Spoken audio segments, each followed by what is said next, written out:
नमस्कार विद्यार्थी मित्रों, ओम एज्युकेशन में तमारू स्वागत है। आज આપણે ધોરણ 10 વિષય હિન્દીના પેપરનું સંપૂર્ણ સોલ્યુશન કરશું। જો તમે અમારી ચેનલને સબસ્ક્રાઇબ ન કરી હોય તો કરી લેજો, જેથી કરીને નવા વિડીયોની નોટિફિકેશન મળતી રહે। ચાલો આપણે ધોરણ 10 વિષય હિન્દીના પેપરનું સોલ્યુશન કરીએ। प्रश्न नंबर 1 છે, निम्नलिखित प्रश्नों के नीचे दिए गए विकल्प में से सही विकल्प चुनकर उत्तर लिखिए। पेलो है कि बुढ़ी काकी को पत्तलों पर से जूठी पूड़ी के टुकड़े खाता देखकर कौन सन्न रह गया? तो जवाब आवशे रूपा।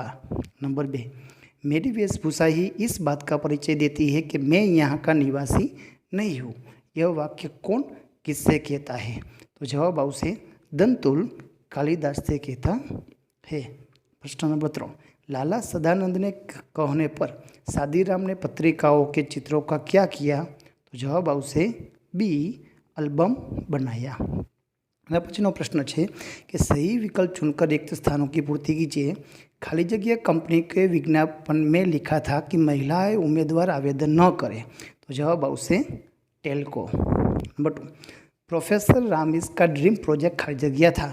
तो जवाब आवशे कि मानव प्रक्षेपण यंत्र बनाना। नंबर 6, रामप्रसाद बिस्मिल क्या गुरु का नाम खाली जगह था? जवाब आवशे श्री सोमदेव।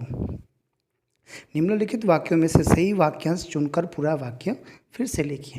पहलू, साथ मुझे कि ईसाई पादरी के अनुसार। तो जवाब आवशे सी, कि हम लोगों अपने काम में गर्व नहीं लेते। नंबर 8, लेखक सबसे बड़ा काम। जवाब आवशे ए, जीवन जीने को मानते हैं। नंबर 9, जॉन डंकन स्कॉटलैंड में रहने वाला एक। जवाब आवशे बी, गरीब बुनकर का पुत्र था। आगे जोईए, निम्नलिखित प्रश्नों के उत्तर एक एक वाक्य में लिखिए। प्रश्नों में आपेला है कि लेखक श्री प्रकाश के अनुसार सच्चा देशभक्त कौन है? तो जवाब आवशे कि लेखक श्री प्रकाश के अनुसार सच्चा देशभक्त जो कर्तव्य पालन करता है वो है। नंबर 11, बिस्मिल की माताजी का सबसे बड़ा आदेश क्या था? तो जवाब आवशे कि बिस्मिल की माताजी का सबसे बड़ा आदेश कि प्राण हानि न होना यह था। एना पछी 12मा में प्रश्नों 2-3 वाक्य में आपेला है। एना पछी प्रश्न में 4-5 वाक्य है। एना पछी कथनों का स्पष्ट आश्रय स्पष्ट कीजिए एवं आपेलू है। हवे विभाग वी में आपणे जोईए। आ पेपर में आपणे हेतुलक्षी प्रश्नों जो टूंकू टूंकू है सोल्यूशन मेळवशुं। जो तमे अमारी चेनल ने सब्सक्राइब न करी होय हजी तो करी लेजो। नंबर 15, कलधोत के धाम का अर्थ होता कि सोने का राजमहल। नंबर 16, भारत का भाल खाली जगह है। तो जवाब आवशे बी, हिमाचल। नंबर 17, खरवा कहाँ रहता था? तो जवाब आवशे झाड़ी में। नंबर 18, प्रभु स्वामी में है जो भक्त खाली जगह है। तो जवाब आवशे दास।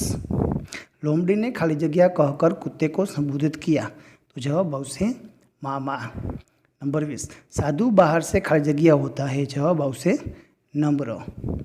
निम्नलिखित वाक्यों में से सही वाक्य चुनकर पूरा वाक्य फिर से लिखिए। प्रश्न नंबर 21, मीराबाई ने अपने सदगुरु की कृपा से। जवाब आवशे बी, राम रतन धन पाया।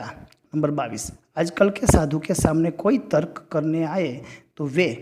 जवाब आवशे ए, अपनी पोल खुल न जाए इसलिए मौन रहते हैं। प्रश्न नंबर 23, कुत्ते की सीख काव्य से दिनकर जी प्राण बचाने के लिए। जवाब आवशे सी, सारी शक्ति लगाने के लिए कहते हैं। नंबर 24 और 25 के निम्नलिखित प्रश्नों के उत्तर एक एक वाक्य में लिखिए।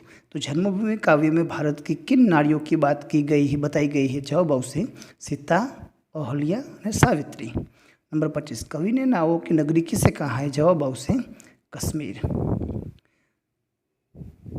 विभाग सी में है व्याकरण विभाग में जोईए कि निम्नलिखित कहावत का अर्थ स्पष्ट कीजिए। 29, लातों के बुत बातों से नहीं मानते। एवं अर्थ थाय कि बुरे लोगों के साथ बुरा व्यवहार करने से ही नतीजा निकलता है। नंबर 30, सहेलगाह पर आए हुए यात्री तो इन्हें कहवाय सैलानी। निम्नलिखित संधि को छोड़िए। सदिच्छाए तो आवशे सद वत्ता इच्छाए। निम्नलिखित संधि को जोड़िए। सदा वत्ता एव, सदैव। निम्नलिखित मुहावरों का अर्थ देकर वाक्य में प्रयोग कीजिए। ठंडी आह भरना मतलब निश्चित हो जाना। निम्नलिखित शब्दों का विरोधी शब्द लिखिए। कोमल तो आवश्य कठोर, खर्च तो आवश्य बचत। नंबर, निम्नलिखित शब्दों का पर्यायवाची शब्द लिखिए। मेघा, मेधा तो जवाब आवश्य बुद्धि। मला तो आवश्य नाविक। निम्नलिखित शब्दों के भाववाचक संज्ञा लिखिए। डाकू तो डाकूपन, कांपना तो कंपन।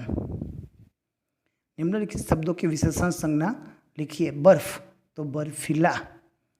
सरल, शरीर, शरीर तो शारीरिक। निम्नलिखित शब्दों की कर्तृवाचक संज्ञा लिखिए। धर्म तो धार्मिक, विश्लेषण तो विश्लेषक। निम्नलिखित समास को पहचानिए। नवग्रह तो द्विगु समास। राम रतन तो आवश्य कर्मधारय समास।